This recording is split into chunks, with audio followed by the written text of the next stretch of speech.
Hey everybody, Mark here from 8 Minute Acts, and I guess the best way of putting this is I hope your new normal feels normal. I hope that you're getting a chance to spend good quality time with your family and your kids if you have kids, and if you're a guitar player, that you're getting a lot of good practice time in as well. So one of the things that I've been able to do because of the extra free time is I've been reconnecting with old friends, which has been awesome, but I've also been reconnecting with a lot of former band members. Most of my former band members' favorite pastimes is to recount stories of the dumb things I've done over the years. This list is the top 8 things not to do at a gig. Definitely do not do these things at a gig, because I've done all of these things and it usually does not turn out well. It usually turns out really poorly, especially for me. So before I get into it today, if you haven't already, please subscribe to the channel. Things are really growing quickly now and it's really exciting. So I would really appreciate it if you could just take a minute, hit the like button if you like the video, hit the bell notification so that you can get notified when new videos come out. I try to put out at least a couple videos every week. I've got some cool guitar lessons coming out soon as well. So please, again, just take a moment and subscribe. It just takes a minute of your time, but on my end, it really is a big deal and it means a lot to me, so I would appreciate that. So we're gonna jump right into it, and the first thing is do not arrive late.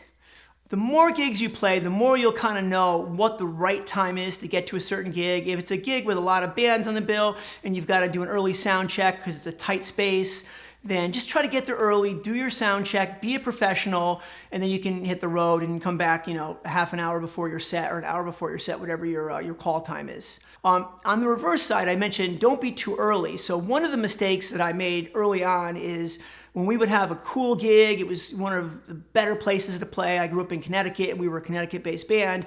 So if we were playing Toad's Place, which was a really fun gig, is I would get there at 5 o'clock. I'd want to just take it all in. I want to set the equipment up. I want to talk to the sound guys. The problem with that is, number one, you're not doing the club any favors. You're just getting in the way. People aren't ready yet. It's way too early.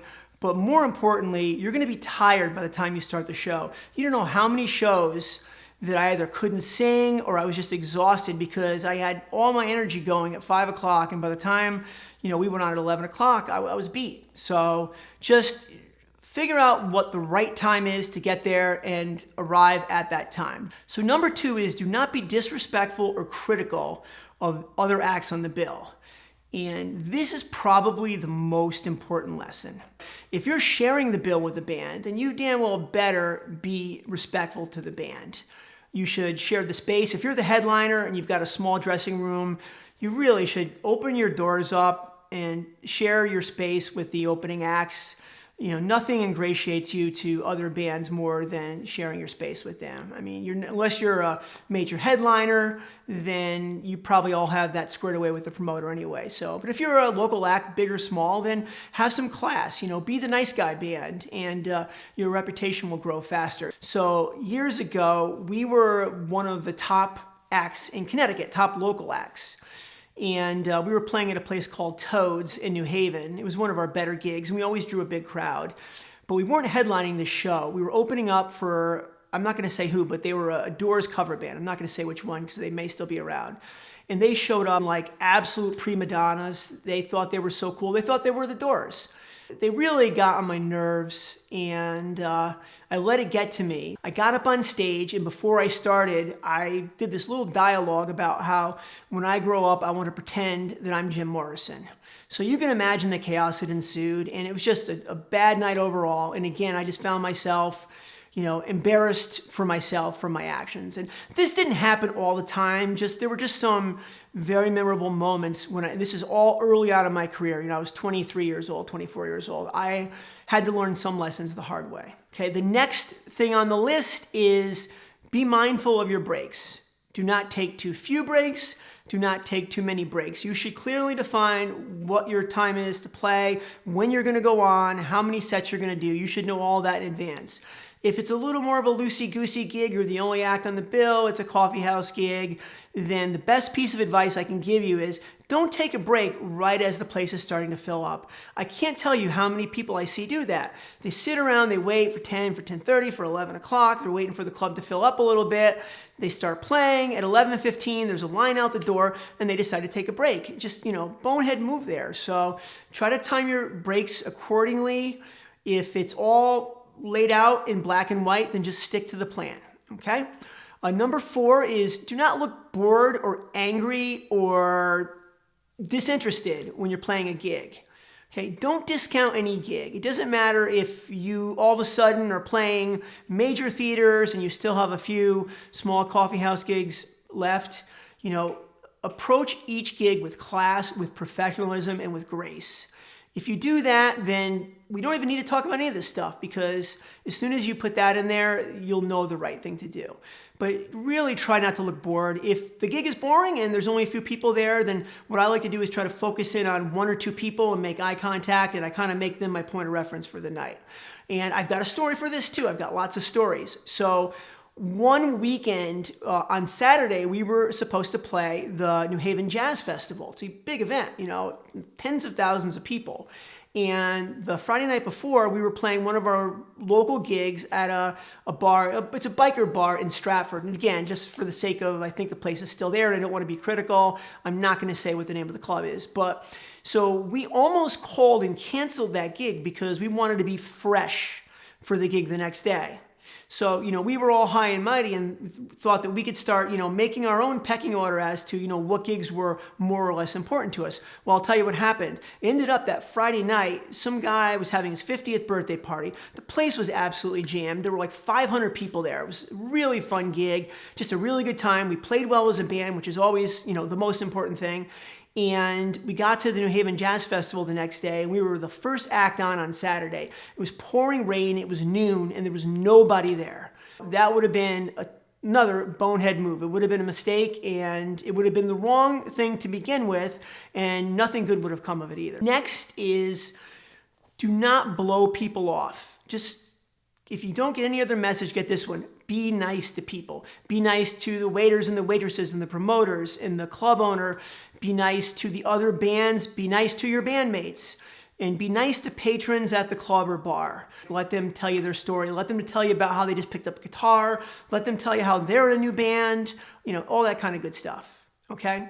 Number 6 is do not drink too much and do not do the other stuff. And I think you know what I mean. Goes hand in hand with drinking. I know you want to play rock star and think you're cool, but one thing that's really interesting, I was watching a Doors documentary, and John Densmore was talking about, Jim Morrison died when he was, 26, right? 26, 27. And he said, everybody thinks they're cool. I'm going to be a rock star. I'm going to drink a bunch of beers, take a bunch of drugs, and, I'm going to be like Jim Morrison. And John Densmore said that, Jim Morrison would love to be alive today, rather than have this image of the cool rock star. There is no reason that you should be pounding shots or drinking beers before the show. You shouldn't have to get warmed up by getting lubricated, socially lubricated. You should be able to have the confidence to go out on stage. As far as I know, you wouldn't show up to your day job drunk, so you shouldn't show up to your night job drunk either. Just simple. And be smart. Be a professional. Take yourself seriously no matter what, and good things will come. Okay. Number 7, do not let people, when I say people, I mean fans, I mean anybody, do not let them play your instruments between sets or after the show. I don't know why this happens so much. I don't know why people think that my guitar is fair game during the break. And after the show, everybody after 10 beers plays guitar. They know one chord. And I've seen all kinds of crazy stuff happen. Matter of fact, I saw a guy trip and fall and put his drumstick right through the head of the snare drum because somebody pushed him over. I've seen guys come over trying to grab a guitar and take down the entire PA system. I have a funny story about this. I was doing a coffee house gig. We were nearing the end of the show, and I had my Taylor 714, I think it was. It was a $3,000 guitar. So this guy walks in, and I remember he's wearing a British flag bandana, and he's obviously noticeably drunk. So he's stumbling around, he's doing his stuff, and he's like, yo, man, let me play your guitar. I'm like, you gotta be kidding me. This is the poster boy for do not let this guy play your guitar. He's in the dictionary, picture him. Don't let this guy play your guitar, right? So the word starts getting around that, hey man, this is Simon Townsend. It's Pete Townsend's brother. You gotta let him play your guitar. So, I could have been like, I don't have to let him do anything. It's my equipment. But I figured it's Pete Townsend's brother. I know he just got off tour with The Who. This is back in like 2000. They were doing Quadrophenia. And his brother Simon was on tour with them. He's a really good guitar player. So I figured I would just take a risk and let him play. So he gets up there. He plays a few songs. He was very thankful. And he actually invited us to a party they were having the following weekend. The most notable thing about that party is I remember they were doing slip and slide in Connecticut. These are the Townsends. In the winter, it was freezing cold. They were doing slip and slide with plastic aprons and liquid ivory soap. They were going down the hill instead of water because the water was turned off. So partying with the Townsends. The last one I have, and there's so many different pieces of advice I could give or different people can give, and I wanted to keep this kind of light, real but light, is don't make excuses after the show as to why this many people came or why you didn't bring this many people in. Promoters and club owners, they know their business. They don't need to be told that it snowed outside and that's why people didn't come, or it was a full moon, or whatever your list of excuses are. And it's just going to come out like excuses. It's going to make you look less professional, and you're going to be less likely to get the gig back. Anyway, that's all I've got. Again, please subscribe to the channel. It only takes a minute. And it's a little thing on your end, but it really does help me a lot, and I do appreciate it very much. So have a great day, and be safe and healthy, okay? Thanks so much for watching.